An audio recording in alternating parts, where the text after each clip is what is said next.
All right, what's the count here? I think you're still at 4. All right, Uh, Another delegate has joined us who is also not on the subcommittee. Sorry, Delegate Bandari.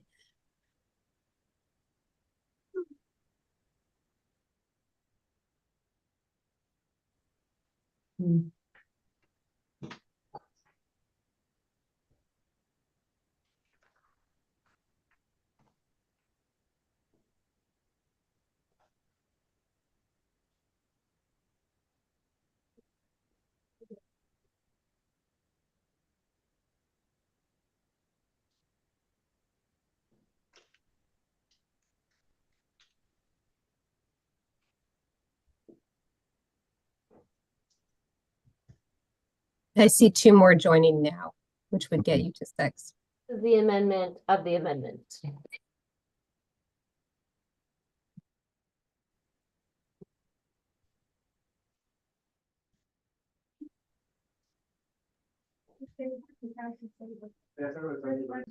Bill.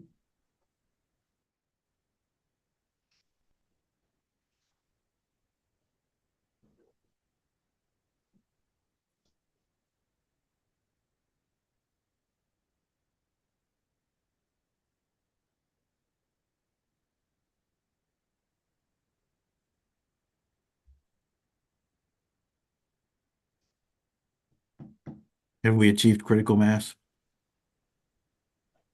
We have. We're Okay. at 7. All right, I'm gonna go ahead and get started then. I see that Anna's already taken the meeting live. Good morning. This is March the 6th. This is a meeting of the Health and Government Operations Subcommittee on Government Operations and Health Facilities. And we will work through, I think we have 9 bills today. We're going to start with House Bill 566, and that's Lindsay. This bill was discussed last week in subcommittee. As introduced, the bill prohibits a state entity or political subdivision of the state from assigning a Confederate name to real property owned by the state or political subdivision. If existing real property already has a Confederate name on the effective date of the bill, the state entity or political subdivision must assign a new name to the property by January 1st, 2027.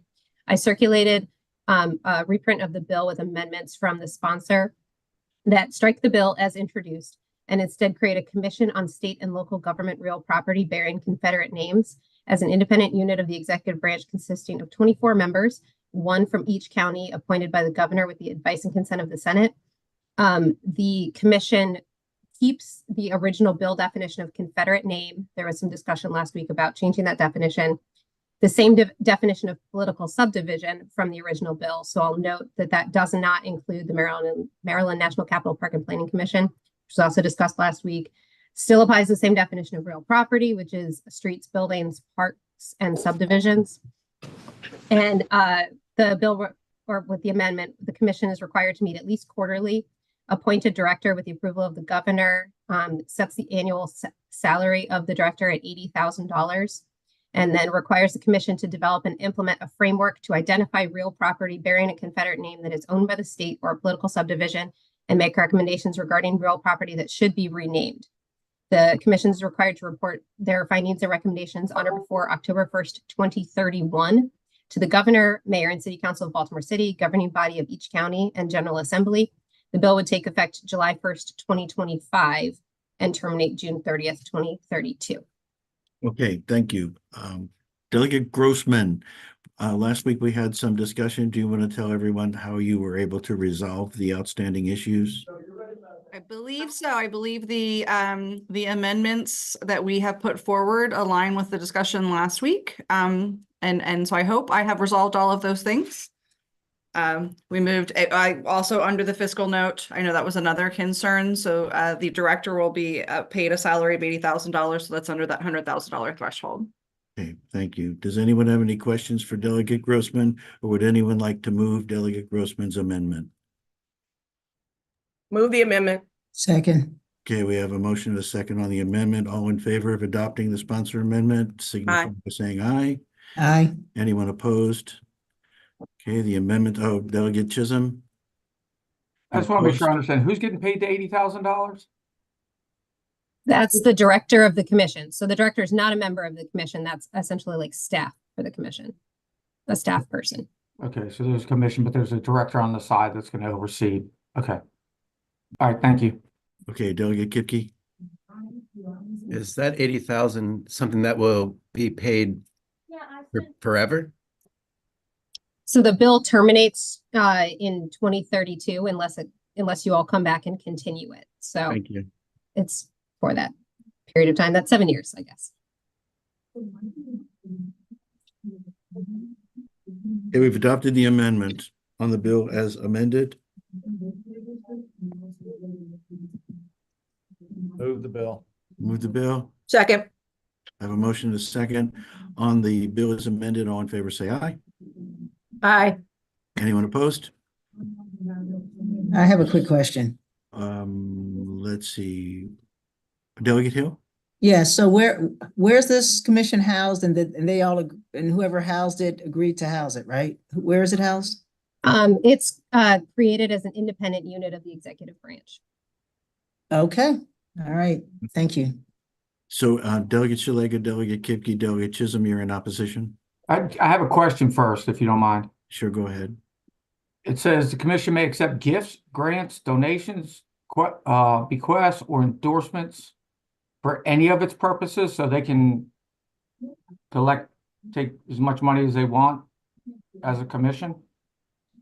In the amendment 9-30808, section B, 2B. or Yeah. no, Section 2. So it's section 93808 that they can like try and seek grants and things like that to help in their research.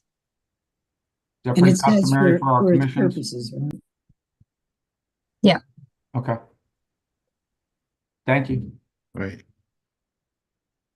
So am I correct that Delegate Shalega, Delegate Kipke are in opposition to the bill, and Delegate Chisholm? Yeah, and I wanted to ask a question. Okay, go ahead. Thank you. So it says that the commission, hold on, shall, hold on. Weigh in on things bearing Confederate names. There it is on the front. So would that mean like the state of Virginia or South Carolina, or I mean, how broadly are you going to, that seems like a very broad category for Confederate names. Well, my interpretation of the bill is that we're looking at things that are specific to the Confederate forces of the Civil War, not the state names, but the things that were named post-bellum. So Right. they named things. So is there a after question this- about the real property that they're looking at, or what a Confederate name, what constitutes a Confederate name? I I'm think both. So, South Carolina was clearly But very instrumental in the Confederate Army. But it was named So- South Carolina before the Civil War started. Right. So the definition of Confederate name is a name that commemorates the Confederate States of America or any person who served voluntarily with the Confederate States of America. Well, that would mean South Carolina volunteered and served willingly in the Confederate Army. That fits your definition. I think Mr. it- Chair, I think it's splitting hairs a bit too much. well, Delegate Delegate Hill? Shalega, Mr. Chair, Yes, go ahead, Delegate Hill. Delegate Shalega, are you saying, for instance, if we've got South Carolina Street, that you're wondering if that would allow them to change South Carolina Street to something else? Is that what you're asking? I'm asking how I'm pointing out how broad this language is. That's what I'm doing. By choosing a name that fits all those categories that, are under quote bearing Confederate name. But the commission, Fix the commission gets to weigh the evidence, right, and make a decision. And so the fact that they consider it doesn't mean that I think they would think like you do and go, well, we're not, certainly not going to change that because South Carolina's got much more things. The street wasn't named after South Carolina because South Carolina participated in the Confederacy or because the first shots were fired there. It was named because it's one of the founding 13. That's what the commission would do, is what I would anticipate. Are we gonna get a report from them on what names have been proposed? I mean, there could be people that would propose that name. And then would the commission, and maybe Delegate Grossman can tell us, are they gonna tell us what names have been proposed and what the commission's actions have been? Yes, that's in the bill, Delegate, that there's a report that goes both to your state, local governments and to the General Assembly at the completion of their. All right, well, my duly noted objections to the broadness of this bill and the cost incurred. I just will make that since we're on the public record. Thank you. Okay, thank you. Delegate Kaiser. Thank you, Mr. Chairman.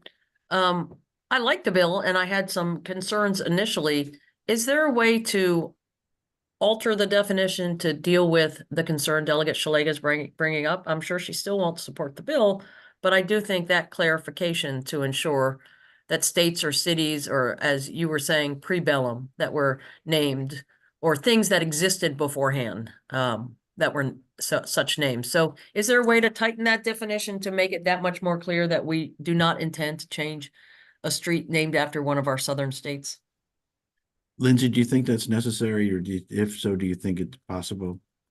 Well, I would note that the commission is tasked with developing and implementing a framework to identify real property bearing a Confederate name. So they would be coming up with a framework to determine whether or not something actually is a Confederate name or not.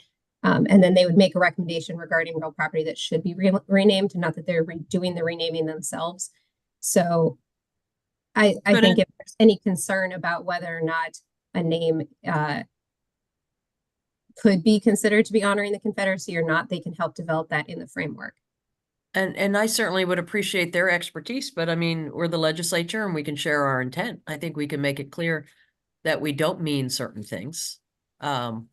That would be my recommendation.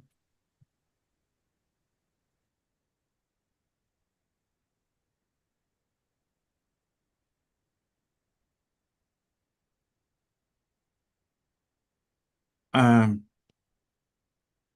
Mr. see. Chair. Yeah, go ahead, Delegate Hill. I was going to say that I understand what Delegate Kaiser is saying, but I think it becomes more problematic because you can say they shall not consider, things that existed prior to, but things that existed prior to include Colonel whoever, right? It's not just state names, and we can say things that were named before. So the states exist, but we might have a state that didn't exist before, or the decision was made to name after. And I think at some point, unless it's just saying that in keeping consideration, one of the considerations that the commission shall consider in developing their rubric and how they weigh things,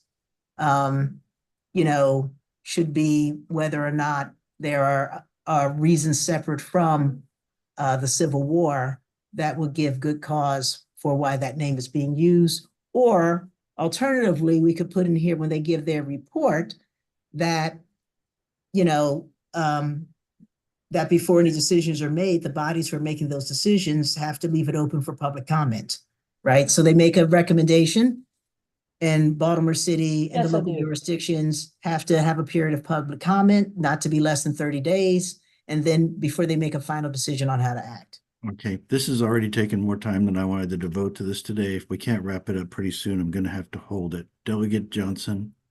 Thank you, Mr. Chairman. It seems our sticky point is states or city names. Can we just say to exclude state or city names that were pre-war dated? I think so. Is that simple enough, Lindsay? Second, I second that suggestion. Okay. And I'm going to comment again that we're pre-war dated what? That the thing was named for it before, or that the state or city existed before? Existed before. The name was antebellum. So was Robert E. Lee and others existed before. But we're gonna say the We're talking state, just the cities city and was states right now. antebellum. That's all. Cities and states. I like Delegate Hill's open to, I mean, the public should have an opportunity to weigh in, especially in the jurisdiction that's directly affected. I think that's a great idea. That's all right. Before we consider it, let me just hear from Delegate Alston. Thank you. I was just going to say that in looking at the amendments, it says that they'll develop a framework and make recommendations. Nothing in here says that they'll actually make the changes. I think there's a separate provision of the law that we're probably missing that goes through how name changes are done. This commission, from what I'm reading, and council, please correct me if I'm incorrect, is just coming up with a plan to identify all of these places, and then a plan on or recommendations on if they should be renamed, but they would not be the ones actually doing any of the renaming. Yes. Yes, thank that's you correct. For that close read, Delegate Alston. And Mr. Chair, Yes, Delegate to Hill. follow up on that, I mean, I that's kind of what I was saying before. I don't think we need to, but if folks are insisting that that would be where it goes, it wouldn't, I don't think it should go in the front saying they shall not consider. Mhm. I think that when they're considering, again, how they're going to weigh things, that it should include expectation that things named after cities or states that existed prior to the Civil War.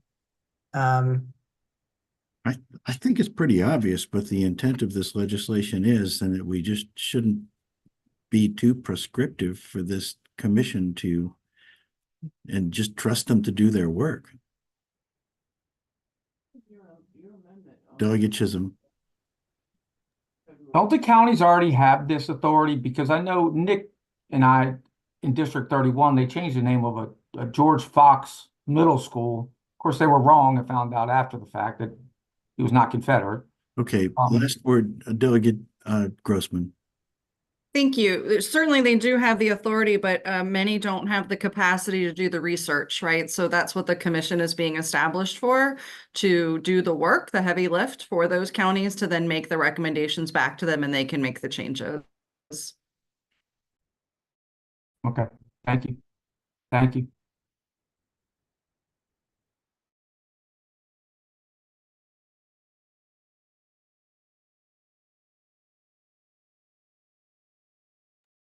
We still here? Hello? Mr. Chair, can I be recognized? Yeah, I'm sorry, I was frozen for a minute. Delegate Uh-oh. Alston. Yep, I was just going to say if it would make everybody more comfortable with it, I think in reading this, nothing in here is giving them the authority to actually change the name.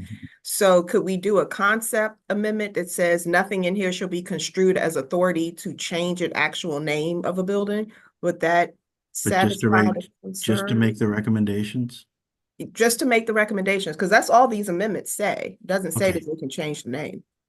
Okay, but just really quickly, would that satisfy everybody's concerns? If we make it clear that it's not to, I think it satisfies would- most concerns, not all. It would yes, perfectly said, Delegate Kaiser, it would address some concerns, but not all. okay. On that, and Lizzie, you can find a place to put that conceptual amendment in. Yeah, it will probably go at the end of the section, just nothing in the section would be construed to give the commission authority to change the name of any real property. Okay, now on Delegate Alston's proposed conceptual amendment to clarify the intent of the bill, do I hear a motion on the amendment? So moved. Okay, Second. all right. All in favor of Delegate Alston's amendment? Say Aye. All right, opposition? Okay, looks like there's no opposition. Now let me move this bill as amended with the original sponsor amendment and Delegate Alston's amendment. Do I hear a motion on the bill as amended? Was amended. Okay. Second.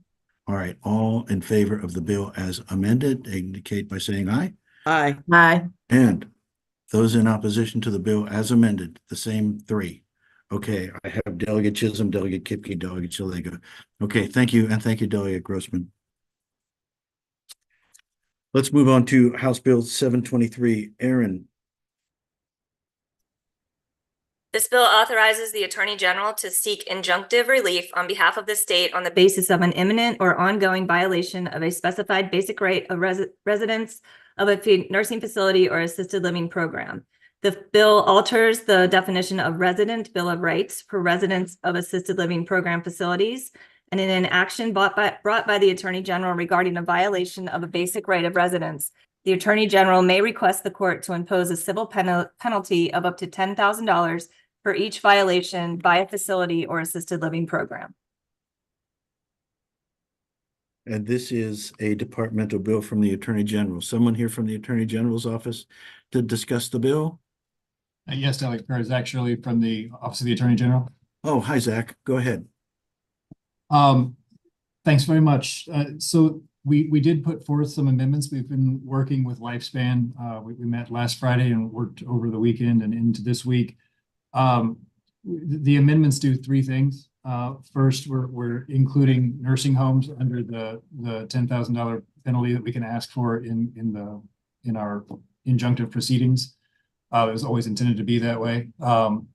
The second thing it does is establish very clear criteria for the court to use when assessing whether or not an injunction is appropriate. So we've added some language. And then the last thing is that, and this is what we've worked very closely with Lifespan, we're trying to figure out how to really avoid the duplication of efforts with OHCQ and define our role as separate from theirs.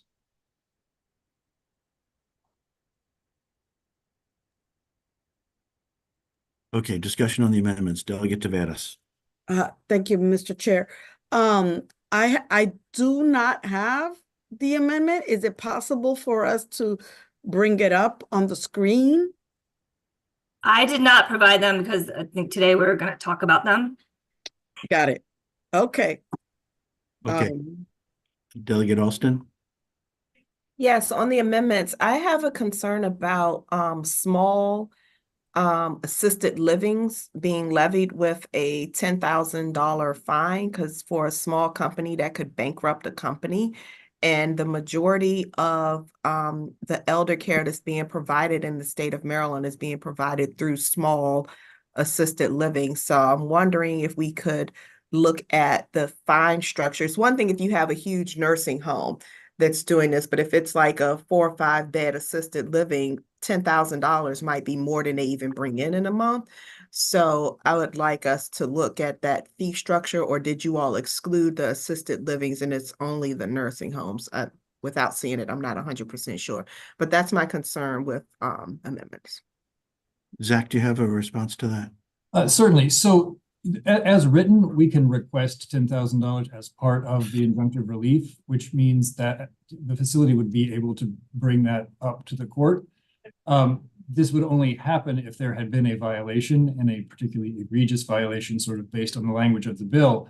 So I don't foresee this happening a lot, but I think it's important that there be some sort of consequence or repercussion, and it acts both ways. It's not just a punishment, but it incentivizes facilities not to violate these very basic rights.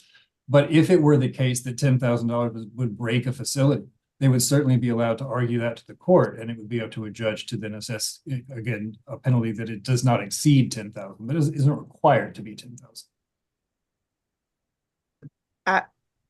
Delegate Alston. Yeah, I would just say that I think that there needs to be a different fee structure, a penalty structure for a nursing home versus an assisted living, especially when we're looking at the small assisted livings.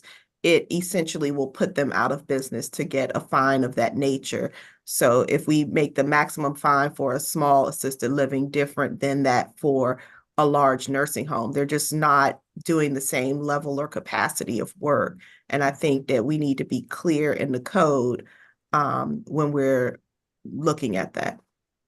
Okay, Dana, do you have a response to that? Thank you very much. So the issue that I had raised is I was concerned about the penalties, especially since, if there is a action that rises to injunctive relief, then OHCQ is going to be investigating as well. So the amendments that were offered by the Attorney General does say that they won't duplicate, but at the same time, I do find that problematic. One of the issues though that I also had was, and I've sent some language over, I sent 2 different sets of it, is making sure that the Attorney General is not duplicating, not just the penalties, but the investigatory action, so that a assisted living or a nursing home isn't for the same violation being investigated by the Attorney General's office, as well as the Office of Healthcare Quality. So for example, some of the language, I actually got it out of the bill that I think you already passed, dealing with the Inspector General, that would just say the Attorney General shall coordinate investigative efforts with other state agencies to ensure a provider is not subject to duplicative enforcement actions. So that was one of my concerns. If you do decide to do penalties, the initial bill only said assisted living. Now they've added in nursing homes. I do think, and I would rather not have the penalties, but they should go to the civil money penalty fund, so that money can be used at least for grants to increase quality of care initiatives. So I just Okay. wanted to, so those were kind of some of my concerns is, the coordination, which is in other sections of the law. Delegate Hill? Thank you, Mr. Chair. So first, I echo both with Delegate Austin and with Ms. Kaufman said. To Delegate Austin's point, having had experience or know of experience where AG fines have not taken into account at all what the financial status or viability or strength of the entity being fined was. I think that in addition to setting up a separate finance form that we should consider saying that they must consider in determining what a fine is, because what I think they often do is they say, this penalty is the same, or this particular infraction is equivalent to this infraction, and for this infraction, we usually give a fine of this much. And so they try to match infraction fines as opposed to taking into account the financial situation of, so $5,000 to one entity may be severe enough to change behavior, and for someone else, it might be severe enough to actually put them out of business. So I would be in favor of what Delegate Austin is saying and actually directing that they take into account not just the nature of the infraction, but how the penalty will financially affect the violator. Okay, thank you. Stevan?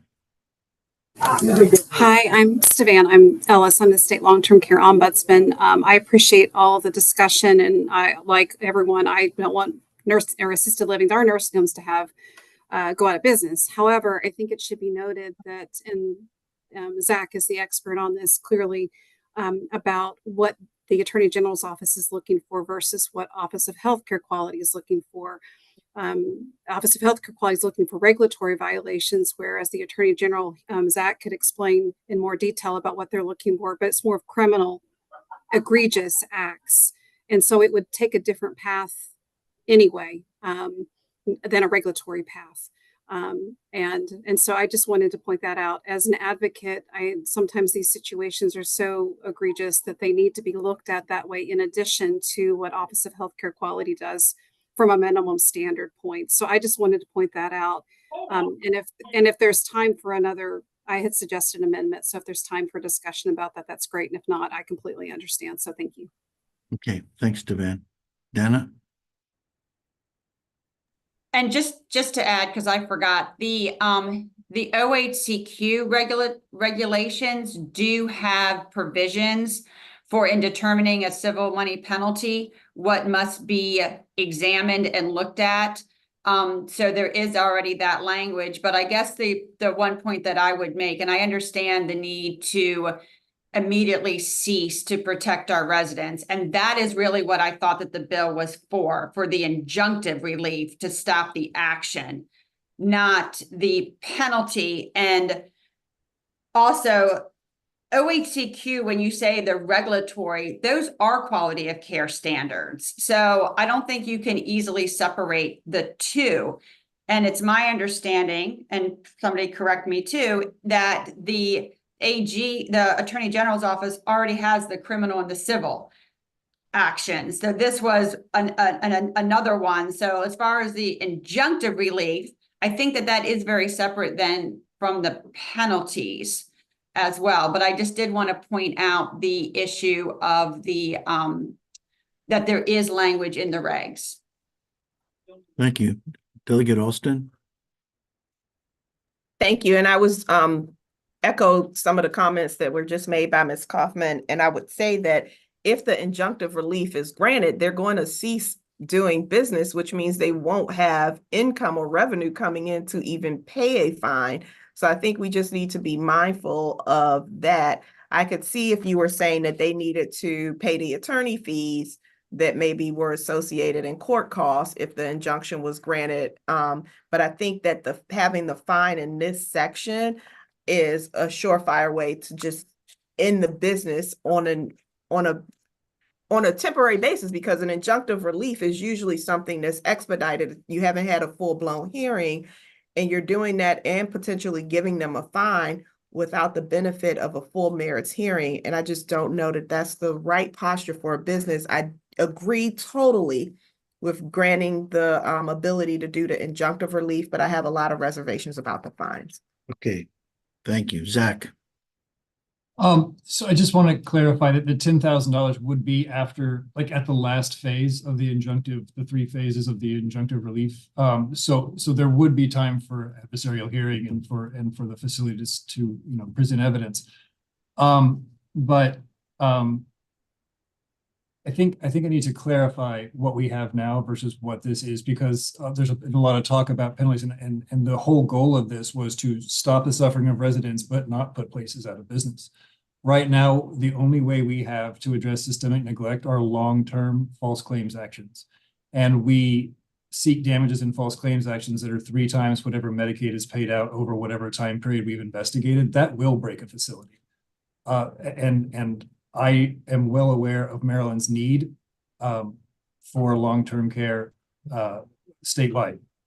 So I don't necessarily want to spend a year doing a failure of care investigation that's going to result in a monetary penalty that the facility can't possibly deal with. What I want to do is put a stop to the harmful activity, which doesn't mean they're going to go out of business, because it can be crafted just to stop whatever violation we found, and then give them some reason to not want to come back and make us do this again. But not one that's going to be 3 times what the state has paid you over the past 5 years, because I understand the gravity of that. And I'm looking for a way to strike a balance between the state's need for care and our desire to make sure that care is up to standard. Okay, I think we can get this done. Let's put this back on the agenda for Monday and see if maybe Zach, Delegate Alston, Dana, Stevan, and I can just figure this out by Monday.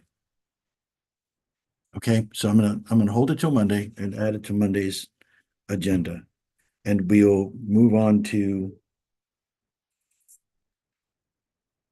House Bill 1134. This bill expands the definition of accredited residential treatment center to include a center accredited by the Commission on Accreditation of Rehabilitation Facilities or the Council on Accreditation, in addition to the Joint Commission on Accreditation of Healthcare Organizations under current law. There are no amendments. 1134. I have on my list that there are sponsor amendments by HSCRC. No, that's 1143. Okay. 1134. Oh, yes. All right. There are no amendments. And I see the Senate cross files passed the Senate unanimously. Move favorable. Second. Okay, we have favorable in a second. Any discussion on the bill? Favorable vote on the bill. All in favor, say aye. Aye. Aye. Anyone opposed to this bill? Are we Thank- good, honey? We're good. Okay, now 1134. Thank you, Mr. Chair. Okay, 1143. I'm telling you. Yeah, that one. Sorry, They're too close. dyslexia is kicking No, in. I do it all the time too. 1143, there are sponsor amendments. I provided a reprint to the committee, and these are sponsored by Delegate Bondari, who is the bill sponsor.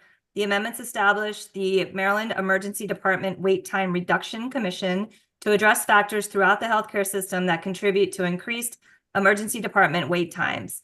The commission consists of the Secretary of Health, the executive directors of MIMS, HSCRC, MHCC, a representative of the Maryland and DC AFL-CIO, 2 individuals who have operations leadership responsibilities over a hospital emergency department in the state, 1 individual with professional experience in an emergency department who is not a physician or an advanced practice provider, such as a nurse or care manager, 1 representative of a local emergency medical service, 1 representative of a managed care plan with experience in care management or care coordination, 1 representative of an advanced primary care practice, 1 representative of a patient advocacy organization, and 1 representative of a behavioral health provider. The Maryland Department of Health and the HSCRC jointly will provide staff for the commission.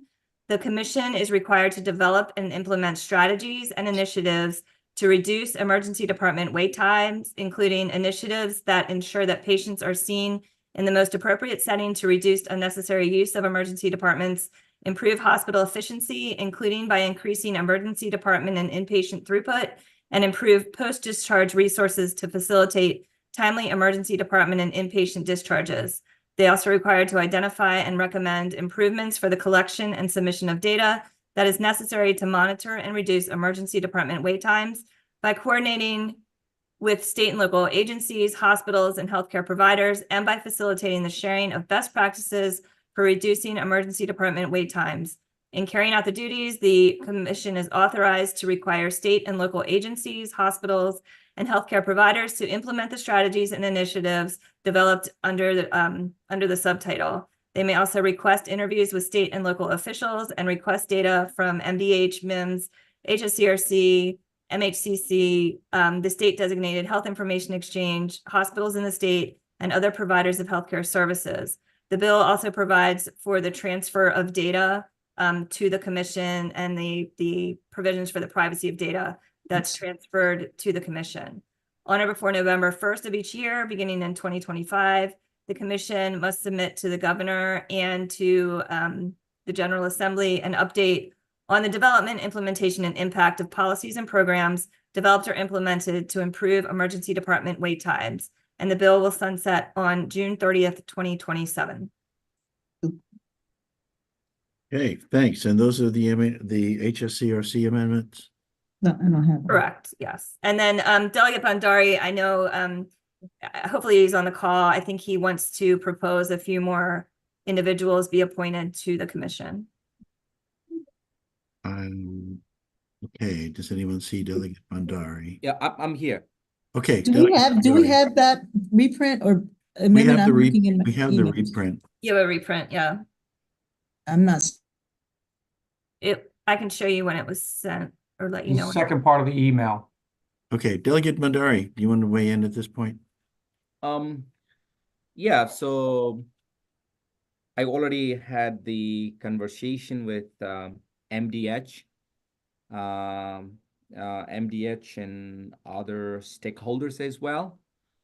So I don't have much to say, and there is I accepted their amendment as a sponsor amendment, and one amendment from the RICARA 11, RICARA's element that is from AFL-CIO. They want to be on the board as well. And here is from MHA. Someone here from MHA?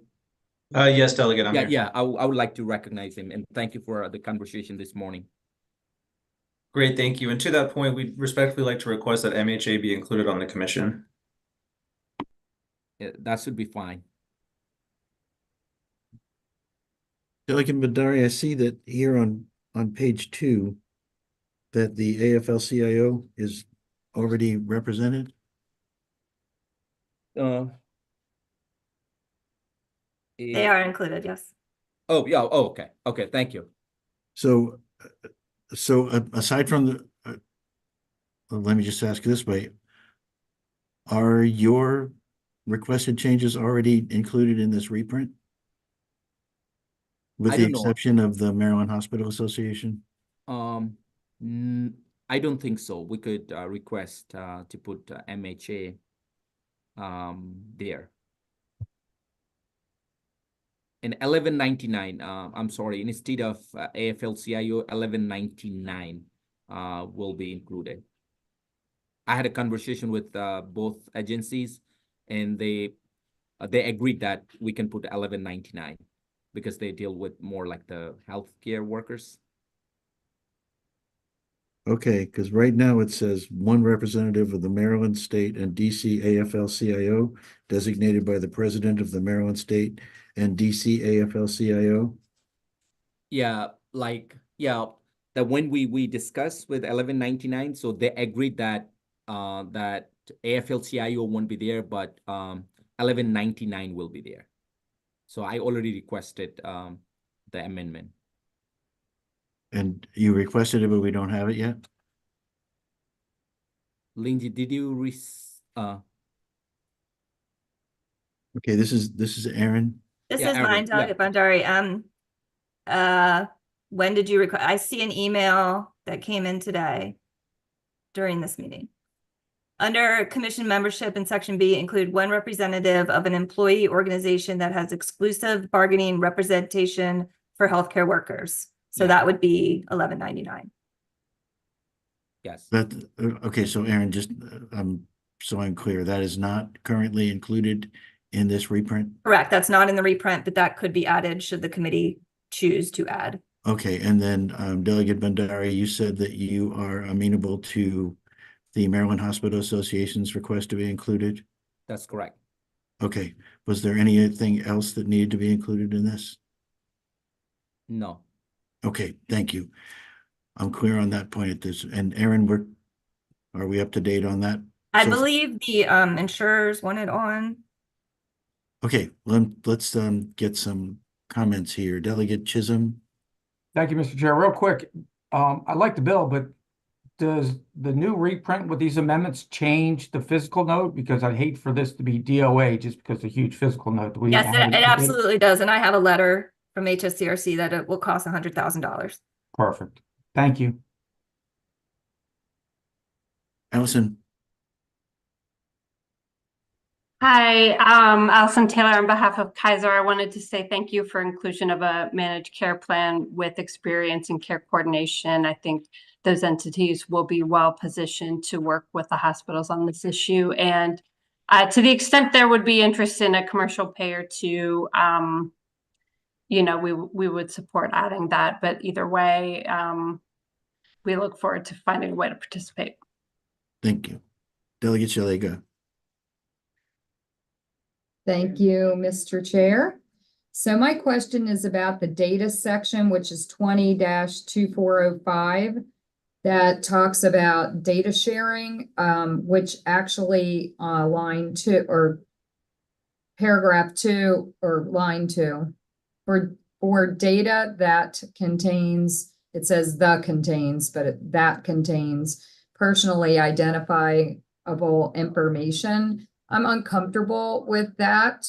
Actually was part of a data share problem when I had a stillborn child at Franklin Square and somebody shared my personal information with some researcher who called me, which was totally inappropriate. They called and apologized to me. This has been a number of years ago. So I'm definitely uncomfortable with anything that shares personally identifiable information for anybody with this commission.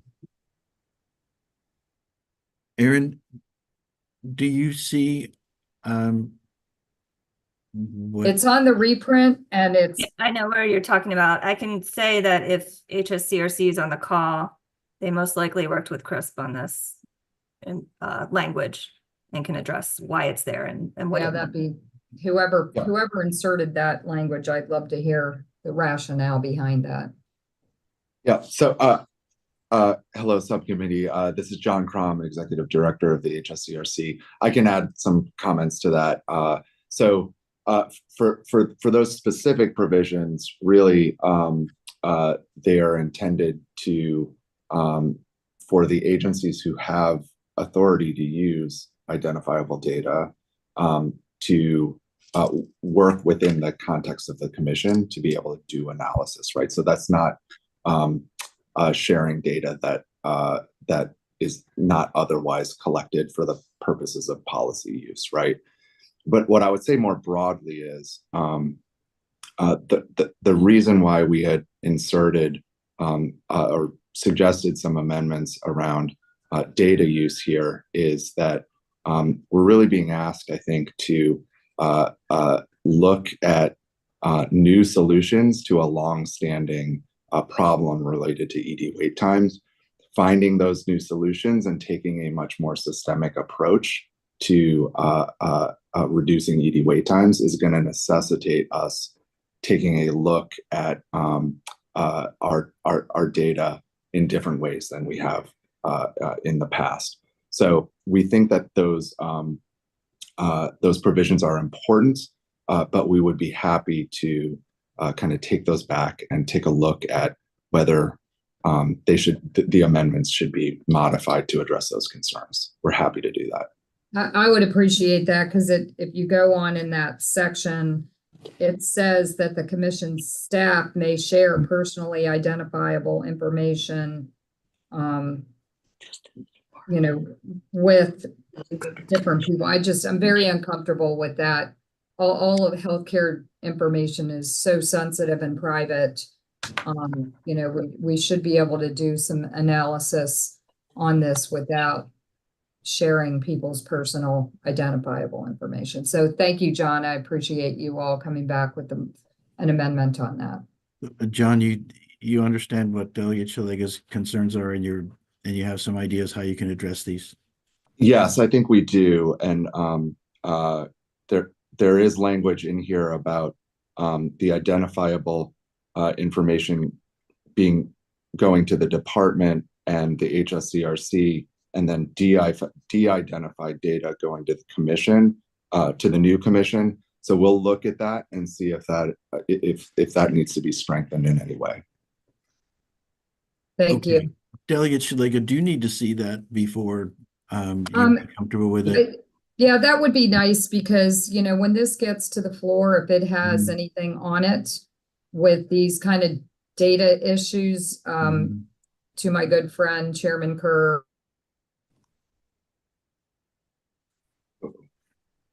you're going to probably best that we answer. Okay. You're going to have less that we.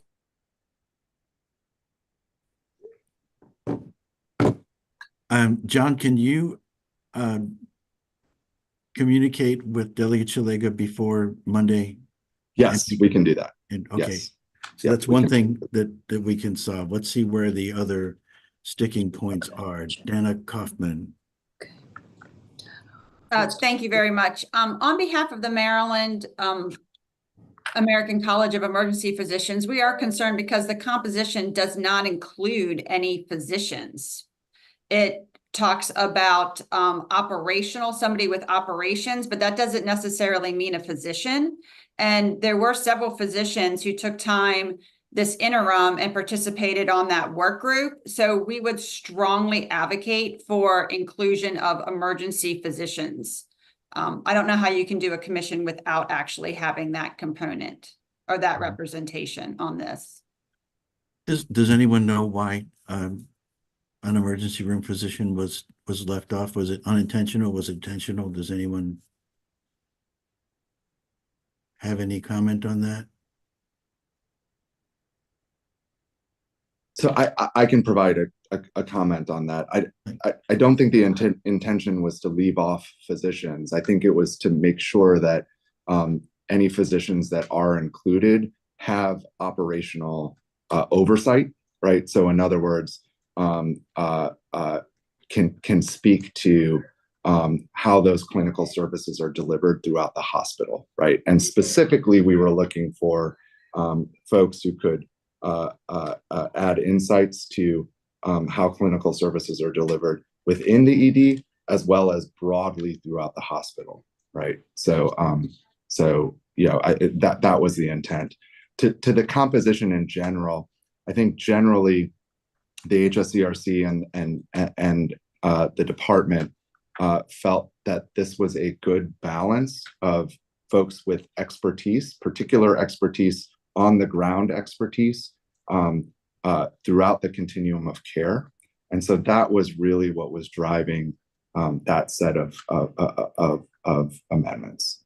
Okay, so there's no real objection to Donna Kaufman's suggestion. Yeah, I think we could certainly look at the language to specify that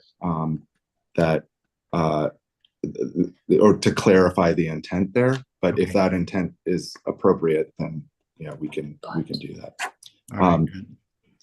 And then I think my comments about ensuring that the composition largely include folks who have kind of operational insights, clinical insights on the ground are important for the subcommittee to consider, right? So,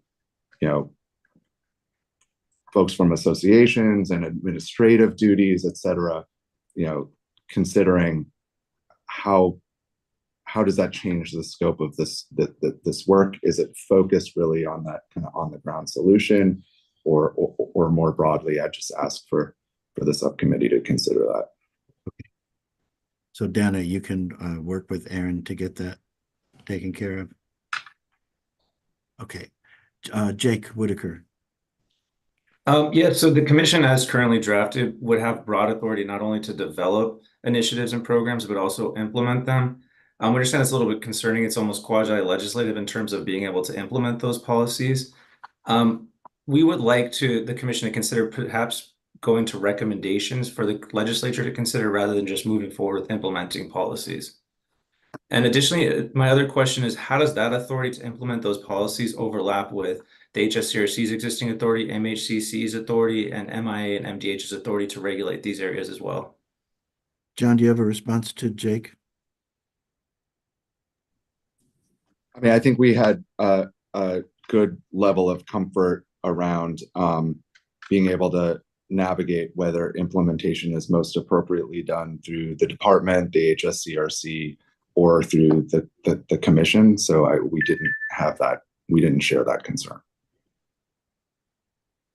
Jake, response? Sure. Would we be open to shifting the language to recommendations rather than implementation so that the legislature can consider them as this commission develops them? I mean, we'd certainly be open to that. I think that's also, to the sponsor and the intent there. Delegate Bhandari, do you have a response to that?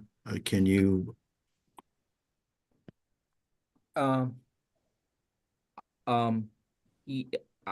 think if we could put the current language, I would feel more comfortable. We already have recommendations, and thank you, Maryland Hospital Association, sending that recommendation. I don't think any problem to go with the existing language. Okay. We're going to come back to this Monday anyway. It'd be nice if we could get all these things tidied up before then. So maybe Jake and John, can you see if you can come to some compromise on this and get the bill sponsors agreement and just report back to Aaron when you've got it worked out? Absolutely. Thank you, Mr. Chair. You're welcome. Delegate Hill. Thank you. And I don't know if we have time or not, but at some point, this is the bill we almost passed last year that got referred back, Right. but it's been substantively changed. And I would love it if the sponsor could or Aaron could just summarize how it's different from last, other than some memberships. Second thing is, I'd like it better than last year because last year was top heavy with executives who supposedly have already been studying this. But what I see missing here, it talks about somebody from primary care practice, which is, they do a lot in the ER, but I see no reference to specialists who are called upon to do consults in ER. And I would assume in most cases, that representation is part of the problem. Can you get a specialist in? Are hospitals still able to get specialists to take call and come up to the ER, and how that affects things? And that can't be part of the discussion. There's also no set aside for the pediatric ER and whether that's a problem. And that may be deliberate, that we don't have wait time problems with the pediatric ER, or it doesn't flow back, or all hospitals don't combine pediatric patients in the main ER and all, so I don't know why those two are separate. I just like, or not included. And I just like someone to let me know if those are really felt not to have anything to offer to this conversation. Okay, John, do you have a response to that, or do you need to get together with Delegate Hill and figure out how to address this? We could also get together with Delegate Hill and talk that through. I will say I don't think we're specifically intending to exclude pediatric EDs. Yeah. So. Okay, good. And if you could get that done sooner rather than later, we can dispatch with this quickly on Monday. Okay, we'll come back to this again on Monday. We do have a bill that's jointly assigned with ECM we have to deal with today. That's 1012, and it's Lindsay. I think Aaron has one more bill, HB 1155. I don't know if you want to do that first or jump to mine. Okay, if that's okay with you, Lindsay, then we'll just go ahead to Delegate Bagnall's bill. And It's Aaron, not Delegate Bagnall, it's Delegate Stewart. oh, Delegate Stewart. I see Delegate Stewart's in the house. Welcome. So go ahead, Aaron. HB This bill, I did provide a reprint of this bill that incorporates amendments that are being offered by the bill sponsor. And this bill, as amended, would require each hospital to establish and maintain, as part of its emergency services, protocols and a capacity to provide to a patient before discharging the patient appropriate evidence-based interventions that reduce the risk of subsequent harm and fatality following an opioid-related overdose or a visit for an opioid-related emergency medical condition. The hospital would be required to possess at least one formulation of each U.S. Food and Drug Administration approved full opioid agonist and partial opioid agonist used for the treatment of opioid use disorder, and treat a patient who presents in a hospital emergency department for care and treatment of an opioid-related overdose or opioid-related emergency medical condition with a medication for opioid use disorder if the treatment occurs as recommended by the treating healthcare practitioner and is voluntarily agreed to by the patient. A protocol that's established by a hospital must include any requirement by the Department of Health regarding prescribing opioid agonist treatment, uniform practices for screening and diagnosing individuals who present with an opioid-related overdose or opioid-related emergency medical condition for an opioid use disorder based on the criteria in the most recent edition of the Diagnostic and Statistical Manual of Mental Disorders, uniform practices for offering and administering opioid agonist medication to treat an opioid-related overdose or opioid use disorder, and uniform practices to identify community-based treatment services that are appropriate for treating opioid use disorders and assisting patients to voluntarily access ongoing community-based treatment at discharge. Before discharging a patient who is diagnosed with an opioid use disorder or administered or prescribed medication, a hospital must connect the patient with an appropriate provider or facility to voluntarily continue treatment in the community. The bill also requires for fiscal year 2026, the governor to include in the annual budget bill an appropriation of $500,000 from the Opioid Restitution Fund to provide training and resources to hospitals to implement the bill's requirements. Okay, thank you. Delegate Stewart?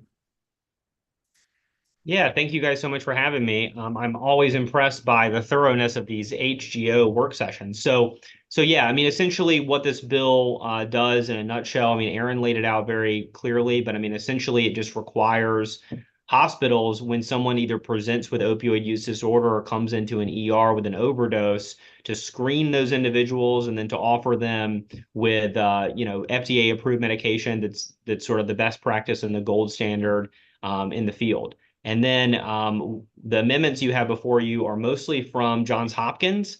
We took I would say 99% of their amendments. There is one sticking point that I'm confident we can get to an agreement on, which is on the issue of referring patients to an outpatient provider. The language that's currently in the bill talks about connecting them with an outpatient provider. I think that Hopkins had some concern that, that puts the onus on the hospital to connect them when maybe those third-party service providers are not available, and they're worried that they would somehow be held liable for the lack of availability of outpatient clinics. So it seems like that's something that's pretty fixable. We could instead make the obligation more like either a referral or an attempt to contact or something like that. It's a really important piece to make sure, obviously, that the patients are connected with that outpatient component. So we don't want to lose it all together, but it seems like we could probably tweak it in some sort of way to make it more doable and so the hospitals don't have kind of an undue burden. But that's all I've got. I mean, overall, what I would say is that we're very flexible to work with the subcommittee and the advocates. I know y'all like consensus, and I do too, and we're really grateful for y'all taking this up. Thank you, Delegate Stewart. Delegate Kipke. Just for Aaron, I'm having the strongest sense of deja vu. I thought that we already did something similar with the required overdose reversal and a referral. Is this redundant? It's about the bill in the prison system.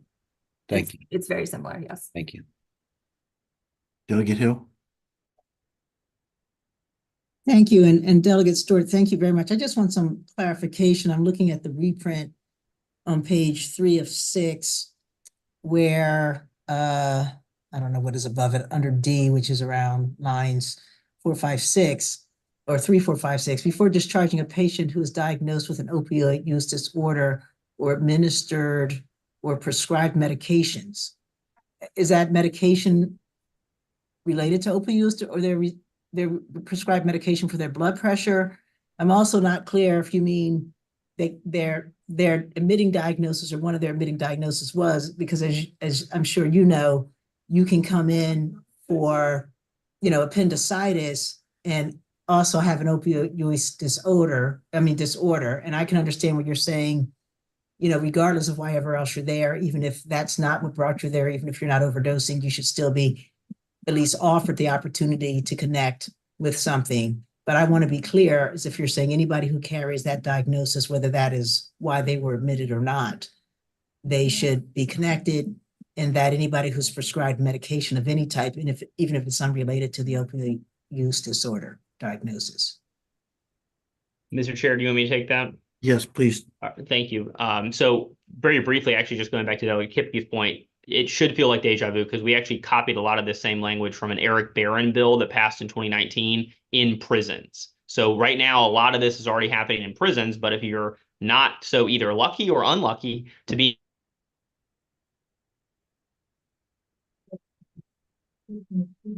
Okay, looks like in a prison, you actually, depending on which provider, which hospital first, yes, we are intending this bill to be about, and it looks like my connection's unstable, so hopefully you guys can still hear me. Okay. The infamous house office building Wi-Fi. So first, we do intend this to be about people presenting with opioid use disorder and not just narrowly people presenting with an overdose. That's part one.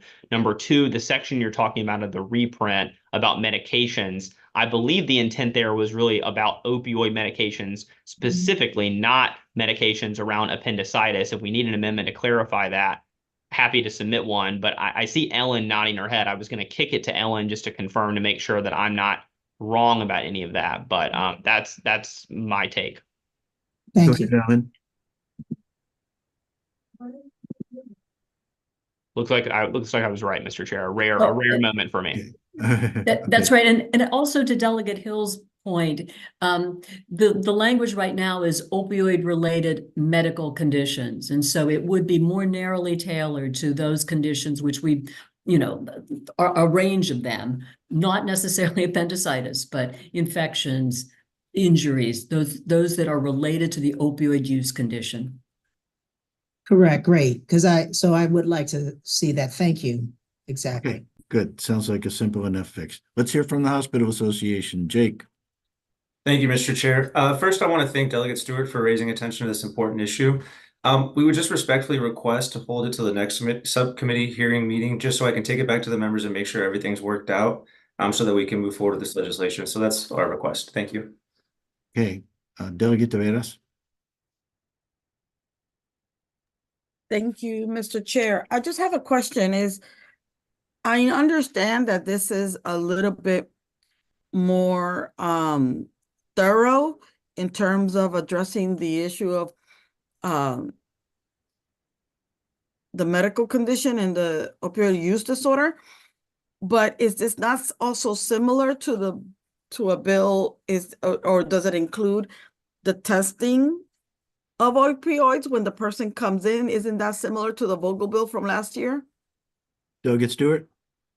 Thank you, Delegate Taveras. My understanding, y'all would be a lot more familiar with that Vogel bill from last year, but if I remember correctly, that was testing for fentanyl when someone presents in the ER. So it is related. I think it actually builds off that bill nicely because this bill is broader, right? I mean, you would be testing for opioid use disorder broadly, not just testing to see if fentanyl is in your system, but screening for opioid use disorder or whether or not you're presenting with an overdose or not. So I do think this committee's hard work on Delegate Vogel.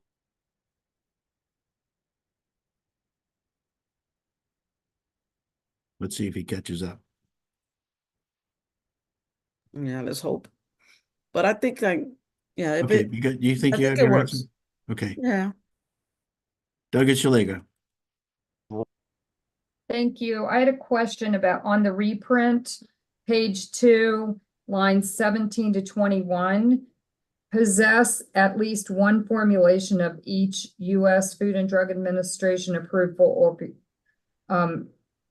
opioid agonist and partial. Is that a repeat of another bill that we have? And, you know, Delegate Stewart probably wouldn't know that, but don't we have another bill? And I don't know where it is in the process that would require people to have access to more than naloxone. Is that what this means? Yeah, there's another bill that we heard Delegate that had that was proposing a second opioid reversal drug be made put on standing order. Okay, so this 411. and where is that bill, Aaron? It's still in committee with Doug Kipke's the sponsor. He's still working on it. Okay. We can look at them both together to see how they could work together. Okay, and then my other question is, did you say it has a $500,000 fiscal note? No, Delegate Shalega. What we're doing is because we want to smooth this transition and we want to make sure doctors are sufficiently trained and educated on how to do this, we allocated $500,000 from the opioid restitution fund. It doesn't cost that much necessarily. We just sort of picked a number that we thought would be appropriate for education and training. But the opioid restitution fund's work group came out with recommendations on how to spend the $16 million in the fund, which are drawn from legal settlements. Those recommendations came out in October, and one of them was to spend the money on this very thing. So we are following their recommendation and taking $500,000 out of a $16 million fund to do something that the work group told us to do, which is to train physicians on administering and offering these types of medications to people presenting with opioid use disorder. Okay, thank you for answering those questions. Thank you. Okay, let's see really quickly so we can get on to this jointly assigned bill. Delegate Hill. Yeah, real quickly, Aaron, it just occurred to me that we have other people with other kinds of addictions. We have alcoholics coming into the hospital.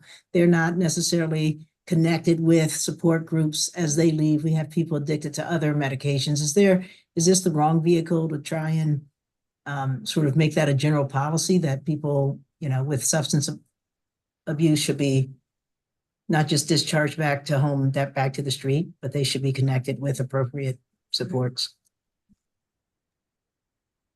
It's certainly a much broader policy, and the hospitals would need to weigh in on.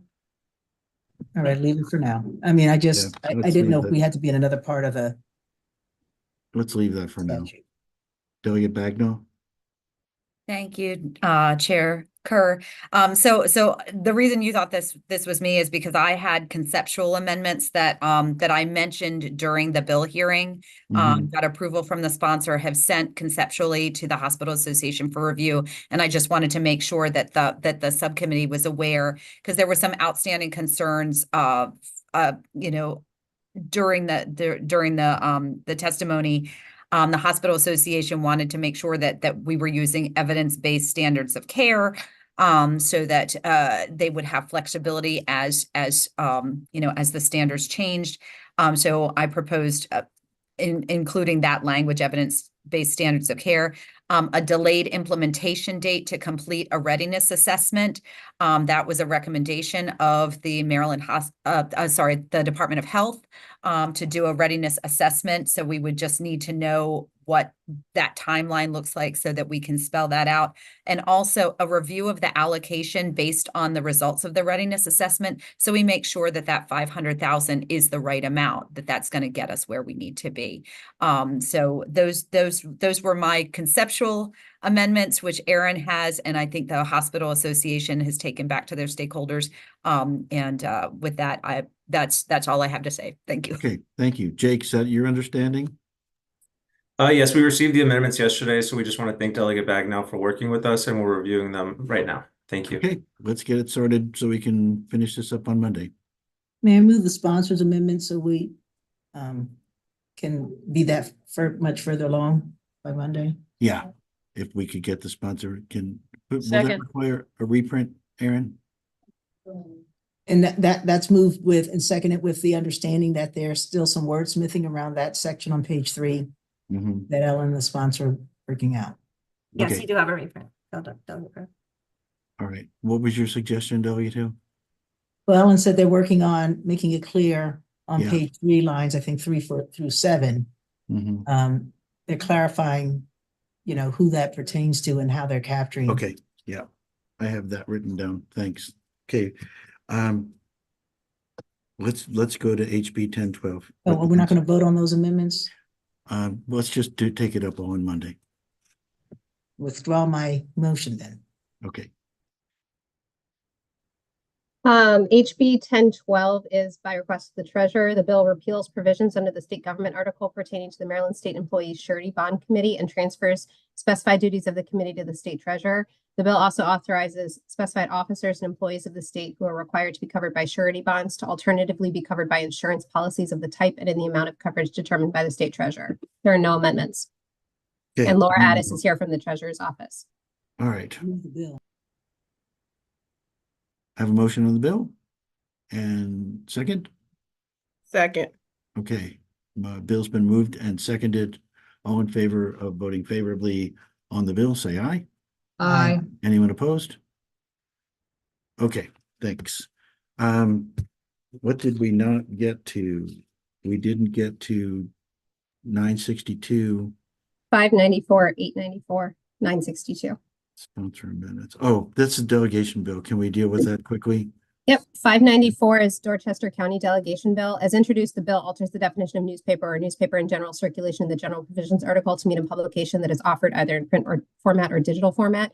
I circulated amendments from the Dorchester County Delegation. They were voted unanimously that strike changes in the bill applying statewide and instead adds a provision that applies only in Dorchester County that specifies if a law, resolution, or court order, judgment, or decree requires the county to publish a legal advertisement or legal notice, any required advertisement or notice shall be published and distributed through print and digital format. The time period required for publication starts once the first advertisement or notice appears in either print or digital format. And if there's no print or digital publication that meets all the requirements for newspaper or newspaper in general circulation that applies statewide, in Dorchester County only, the advertisement or notice may be placed in a digital publication that can be accessed in Dorchester County and that regularly contains local news and information for Dorchester County.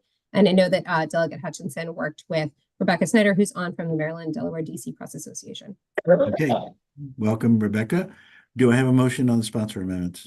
Move the amendments. Second. Motion to second, all in favor of the amendments, say aye. Aye. I'd Anyone like to hear opposed from the amendment? press. I'd like to hear from the Press Association if they're, because those are big concerns. Okay, well, the amendments have been adopted. Rebecca? Thank you so much, Delegate Hill, for your comments. We did work very closely with Delegate Hutchinson on this bill. It was very important to us that, and we recognize that it was a local delegation bill, and so there's not a lot of, there's local courtesy, of course.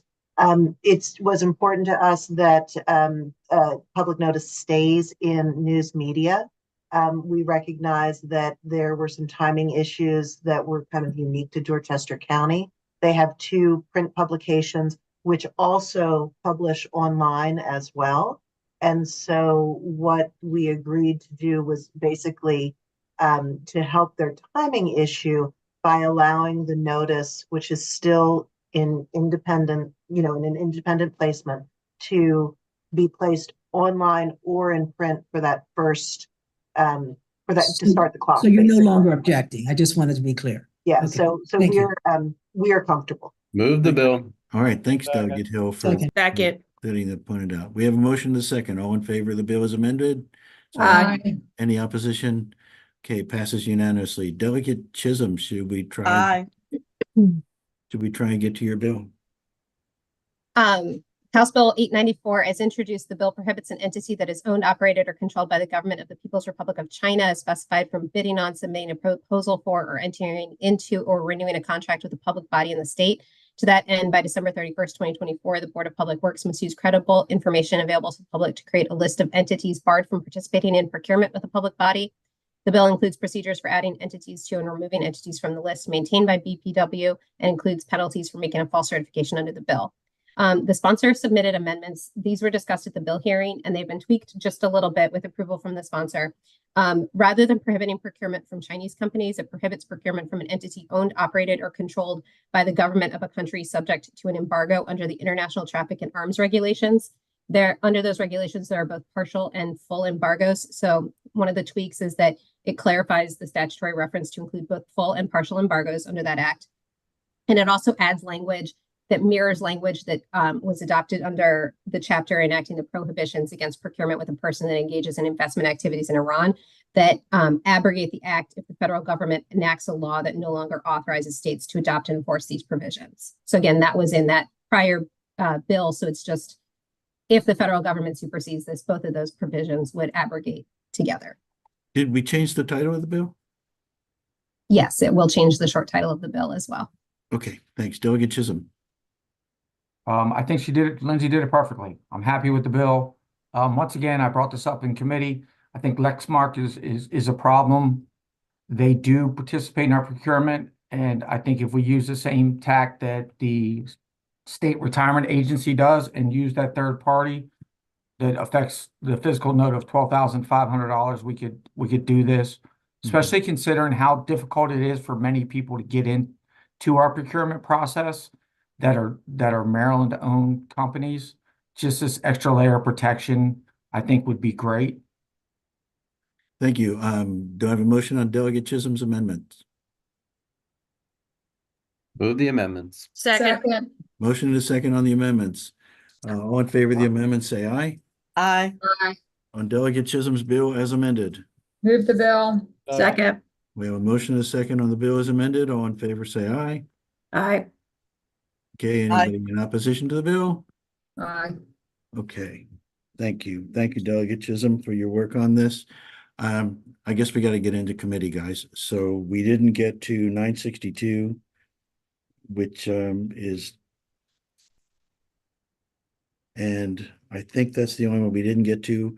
We have a few more that we have to work on for Monday, that if everybody takes care of their questions and gets the answers and gets the information back to Aaron or Lindsay, then maybe we can move through those pretty quickly. Delegate Chalega. What time are we meeting Monday? It's right now, it says 11 o'clock.